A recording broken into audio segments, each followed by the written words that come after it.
আসসালামু আলাইকুম।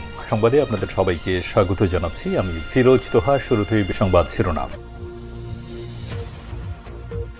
বাংলাদেশের সর্বশেষ গুরুত্বপূর্ণ আপডেট সংবাদ আপনাকে স্বাগত। শুরুতেই সংবাদ শিরোনাম, পরে বিস্তারিত। শুরুতেই জানাবো, বাংলাদেশ সরকার বদলালে ঢাকা দিল্লির সম্পর্ক পরিবর্তন হতে পারে বললেন ভারতীয় সেনাপ্রধান। বাংলাদেশে যদি সরকারে পরিবর্তনের হয় তাহলে ভারতের সঙ্গে ঢাকার সম্পর্কের পরিবর্তন আসতে পারে বলে মন্তব্য করেছেন ভারতের সেনাবাহিনী প্রধান জেনারেল উপেন্দ্র দ্বিবেদী। তিনি বলেছেন, বাংলাদেশ ও ভারতের সামরিক বাহিনীর মধ্যে সামরিক সম্পর্ক খুবই শক্তিশালী। উভয় দেশের সামরিক বাহিনী নিয়মিত নোট বিনিময় করে, তবে চীন এবং পাকিস্তানের সঙ্গে ভারতের যুদ্ধ বেঁধে যাওয়ার সম্ভাবনা রয়েছে। এরপর জানাবো, আদালতে তোলার সময় ধর্ষককে গণধোলাই। ঠাকুরগাঁয় পঞ্চম শ্রেণীর ছাত্রীকে ধর্ষণের অভিযোগে গ্রেপ্তার হওয়া স্কুল শিক্ষক মোজাম্মেল হক মানিককে জেল হাজতে প্রেরণ করেছে আদালত। রোববার ৯ মার্চ অভিযুক্ত শিক্ষককে অতিরিক্ত chief judicial magistrate Shariful Islam jail হাজতে প্রেরণের নির্দেশ দেন। এদিকে শয়তানের ধোকায় পড়ে করে ফেলেছি, ধর্ষণ চেষ্টাকারী শিক্ষক। গাজীপুরের শ্রীপুরে মাদ্রাসা শিক্ষার্থীকে ধর্ষণ চেষ্টার অভিযোগে এক শিক্ষককে গ্রেপ্তার করেছে পুলিশ। শনিবার ৮ মার্চ সন্ধ্যায় ওই শিক্ষককে গণধোলাই দেওয়া হয়। এরপর আজ ৯ মার্চ তার বিরুদ্ধে মামলা দায়েরের পর পুলিশ তাকে গ্রেপ্তার করেছে। জানাবো, নারী নিপীড়নের প্রতিবাদে সারা দেশে ছাত্রদলের কর্মসূচি ঘোষণা। দেশব্যাপী নারীদের উপর সহিংসতা, নিপীড়ন, ধর্ষণ, অনলাইনে হেনস্থা এবং আইনশৃঙ্খলা পরিস্থিতির সার্বিক অবনতি ও বিচারহীনতার প্রতিবাদে আগামীকাল সোমবার সারা দেশে শিক্ষা প্রতিষ্ঠানে মানববন্ধন কর্মসূচি পালন করবে বাংলাদেশ জাতীয়তাবাদী ছাত্রদল। এদিকে বিডিআর বিদ্রোহ মামলার আসামি ঢামেকে মৃত্যু। ঢাকা কেন্দ্রীয় কারাগারে বন্দী বিডিআর বিদ্রোহ মামলার আসামি শেখ জোবায়ের হোসেন ৬৫ ঢাকা মেডিকেল হাসপাতালে মারা গেছেন। আজ দিবাগত রাত ৩টার দিকে কারারক্ষীরা মুমূর্ষু অবস্থায় ওই আসামিকে ঢাকা মেডিকেল কলেজ হাসপাতালে আনলে চিকিৎসক তাকে মৃত ঘোষণা করেন। এবং সর্বশেষ জানাবো, যুক্তরাষ্ট্রে পুলিশ কর্মকর্তাকে গুলি করে হত্যা।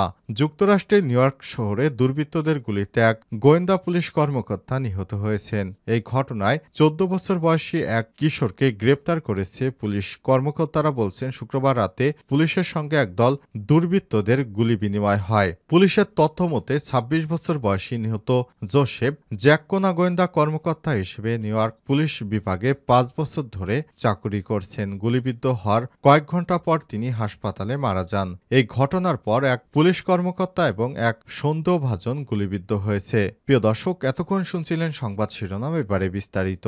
তবে তার আগে বন্ধুরা, অনুরোধ থাকবে সংবাদটিতে একটি লাইক দিন। এই চ্যানেলে আপনি নতুন হয়ে থাকলে আমাদের সংবাদটি দেখতে দেখতে চ্যানেলটি সাবস্ক্রাইব করে রাখুন। কমেন্ট করে বন্ধুরা আপনার মূল্যবান মতামত জানিয়ে দিন আপনি বিশ্বের কোন দেশ থেকে বা বাংলাদেশের কোন স্থান থেকে আমাদের সংবাদটি দেখছেন এবং শুনছেন। এবারে বিস্তারিত। বাংলাদেশের সরকার বদলালে ঢাকা দিল্লির সম্পর্ক পরিবর্তন হতে পারে বললেন ভারতীয় সেনাবাহিনী প্রধান। বাংলাদেশ সরকার পরিবর্তনের ফলে ভারতের সঙ্গে ঢাকার সম্পর্কের পরিবর্তন আসতে পারে বলে মন্তব্য করেছেন ভারতের সেনাপ্রধান জেনারেল উপেন্দ্র দ্বিবেদী। তিনি বলেছেন, বাংলাদেশ ও ভারতের সামরিক বাহিনীর মধ্যে সামরিক সম্পর্ক খুবই শক্তিশালী এবং উভয় দেশের সামরিক বাহিনী নিয়মিতভাবে নোট বিনিময় করে থাকে। নয়াদিল্লিতে ইন্ডিয়া টুডের এক কনক্লেভে এক ইন্টারেক্টিভ অধিবেশনে দ্বিপদী সব কথা বলেছেন। চীন ও পাকিস্তানের মধ্যে নৈকট্য সম্পর্ক এক প্রশ্নের জবাবে তিনি বলেছেন, এর অর্থ কি? আমার মতে দুটি ফ্রন্টের হুমকি এখন বাস্তবতা, অর্থাৎ যে কোনো সময় চীন অথবা পাকিস্তান এর দুই দেশের সঙ্গে আমাদের যুদ্ধ লেগেই যেতে পারে। উভয় দেশের মধ্যে উচ্চ তাপমাত্রার যোগসাজশ রয়েছে। আমরা দেখে নিয়েছি বিগত সময়ে বা বর্তমান সময়ে পাকিস্তানের সমস্ত সামরিক প্রযুক্তি চীন থেকে দেয়া। আমাদের দুই পাশে শত্রু বেষ্টিত রাষ্ট্র, তবে বাংলাদেশের সংঘাত পরিস্থিতি ভারতের জন্য কোনো উদ্বেগের নয়, কারণ আমরা সব সময় ভারতের সেনাবাহিনী বাংলাদেশ সেনাবাহিনীর সঙ্গে সবসময় যোগাযোগ রেখে চলেছে। সবসময় আমরা নোট আদান প্রদান করি, কখনোই যেন দুই দেশের সামরিক সম্পর্কের মধ্যে ফাটল না ধরে সে ব্যাপারে সম্পর্ক জোরদার রেখেছি বলেও জানান তিনি। তবে ভারতীয় এই সেনাপ্রধান সহাবস্থান, সহযোগিতা এবং সমন্বয়ের আহ্বান জানিয়ে বলেন, যুদ্ধ জড়ানো এই অঞ্চলের দেশগুলোর জন্য ভালো হবে না। তিনি বলেন, যুদ্ধ কি উভয় দেশের স্বার্থে ভালো? উত্তর হলো না। তাই আমরা যা দেখেছি তা হলো কিভাবে আমরা আজকের পরিস্থিতির সাথে সামঞ্জস্য রাখতে পারি এবং কূটনৈতিকভাবে পরিস্থিতি মোকাবেলা না করা পর্যন্ত তা কিভাবে পরিচালনা করতে পারি। আদালতে তোলার সময় ধর্ষককে গণধোলাই। ঠাকুরগাঁয় পঞ্চম শ্রেণীর ছাত্রীকে ধর্ষণের অভিযোগে গ্রেপ্তার হওয়া স্কুল শিক্ষক মোজাম্মেল হক মানিককে জেলহাজতে প্রেরণ করেছে আদালত। রোববার ৯ মার্চ সকালে অভিযুক্ত শিক্ষককে অতিরিক্ত chief judicial magistrate Shariful Islam জেলহাজতে প্রেরণের নির্দেশ দেয়। এর আগে আদালতে তোলার সময় ধর্ষণের অভিযুক্ত আসামি মানিককে দেখে উৎসুক জনতা গণধোলাই দেয়। পরে অতিরিক্ত পুলিশের উপস্থিতিতে পরিস্থিতি নিয়ন্ত্রণে আসে। অন্যদিকে অভিযুক্ত ধর্ষকের সর্বোচ্চ বিচারের দাবিতে ছাত্র জনতার ব্যানারে ঘণ্টাব্যাপী মানববন্ধন কর্মসূচি পালিত হয়। এ সময় তারা দাবি তুলেন, দৃষ্টান্তমূলক শাস্তি না হলে আরও কঠোর আন্দোলন গড়ে তোলা হবে। পরে বিভিন্ন শিক্ষা প্রতিষ্ঠানের শিক্ষার্থীরা জেলা প্রশাসক কার্যালয় চত্বরে বিক্ষোভ করেন। তাদের শান্ত করতে জেলা প্রশাসক ইসরাত ফারজানা শিক্ষার্থীদের আশ্বস্ত করেছেন, কোনোভাবেই যেন অপরাধীরা আইনের ফাঁকফোকর দিয়ে বের হতে না পারে তা নিশ্চিত করতে হবে। প্রমাণিত হলে অবশ্যই দৃষ্টান্তমূলক শাস্তি হবে অপরাধীদের। এই ঘটনায় ভুক্তভোগীর বাবা বাদী হয়ে ঘটনার দিন রাতেই সদর ভুল্লি থানার শিক্ষক মোজাম্মেল হক মানিকের বিরুদ্ধে একটি ধর্ষণ মামলা দায়ের করেন। উল্লেখ্য, বিদ্যালয় বন্ধ থাকার কারণে ছোট বাচ্চাদের প্রাইভেট পড়াতেন ওই শিক্ষক। এরপরই তিনি এই ধর্ষণের কাণ্ড ঘটিয়ে ফেলেন। এরপর সারা দেশব্যাপী মানুষের বিক্ষোভে ফেটে পড়ে। বিষয়টি নিয়ে সারা দেশব্যাপী বিক্ষোভ সমাবেশ চলছে। আদালত থেকেও নির্দেশ দেওয়া হয়েছে, ধর্ষণের আসামিদেরকে ১৮০ দিনের ভিতরই তাদের দণ্ড কার্যকর করতে হবে। তা না হলে দেশে যেভাবে ধর্ষণের ঘটনা ঘটছে এটি অত্যন্ত দুঃখজনক হবে বলেও জানা গেছে। শয়তানের ধোঁকায় পড়ে করে ফেলেছি ধর্ষণকারী শিক্ষক। গাজীপুরের শ্রীপুরে মাদ্রাসার শিশু শিক্ষার্থীকে ধর্ষণ চেষ্টার অভিযোগে এক শিক্ষককে গ্রেপ্তার করেছে পুলিশ।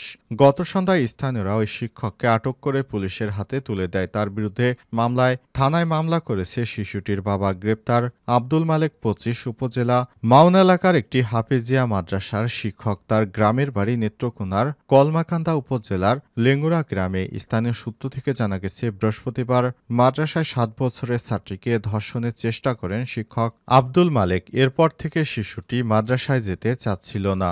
এরপর থেকে শিশুটিকে পরিবারের সদস্যরা শিশুটির কাছ থেকে জানতে চায় কি হয়েছে।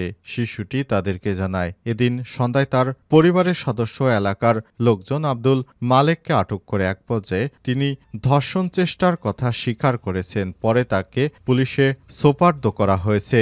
এদিকে আব্দুল মালেকের ধর্ষণ চেষ্টার কথা স্বীকার করার একটি ভিডিও সামাজিক যোগাযোগ মাধ্যম ফেসবুকে ছড়িয়ে পড়েছে।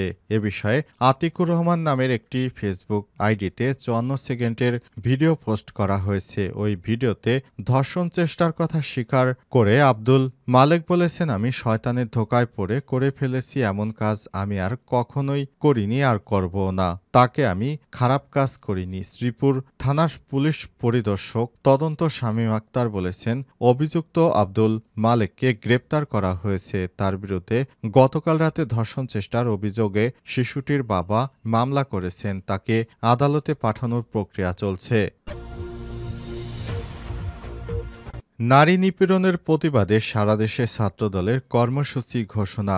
দেশব্যাপী নারীদের উপর সহিংসতা, নিপীড়ন, ধর্ষণ ও অনলাইনে হেনস্থা এবং আইনশৃঙ্খলা পরিস্থিতির সার্বিক অবনতির বিরুদ্ধে বিচারহীনতার প্রতিবাদে আগামীকাল সোমবার সারা দেশে শিক্ষা প্রতিষ্ঠানে মানববন্ধন কর্মসূচি পালন করবে বাংলাদেশ জাতীয়তাবাদী ছাত্রদল। রোববার ৯ মার্চ ছাত্রদলের দপ্তর সম্পাদক সহসভাপতি পদমর্যাদা মোহাম্মদ জাহাঙ্গীর আলমের পাঠানো এক বার্তায় এই তথ্য জানানো হয়েছে। বার্তায় বলা হয়েছে দেশব্যাপী নারীদের বিরুদ্ধে সহিংসতা, নিপীড়ন, ধর্ষণ, অনলাইনে হেনস্থা ও আইনশৃঙ্খলা পরিস্থিতির সার্বিক অবনতি, বিচারহীনতার প্রতিবাদে আগামী সোমবার বাংলাদেশ জাতীয়তাবাদী দল, ছাত্রদল সারা দেশের সব শিক্ষা প্রতিষ্ঠানে মানববন্ধন কর্মসূচি ঘোষণা করছে। বার্তায় আরও বলা হয়েছে, বাংলাদেশ জাতীয়তাবাদী ছাত্র দলের সভাপতি রাকিবুল ইসলাম রাকিব ও সাধারণ সম্পাদক নাসির উদ্দিন নাসির রোববার এই কর্মসূচি ঘোষণা করেন। কর্মসূচিতে সব নেতাকর্মীদের উপস্থিত থাকার, কর্মসূচি সফল করার নির্দেশ প্রদান করা হয়েছে।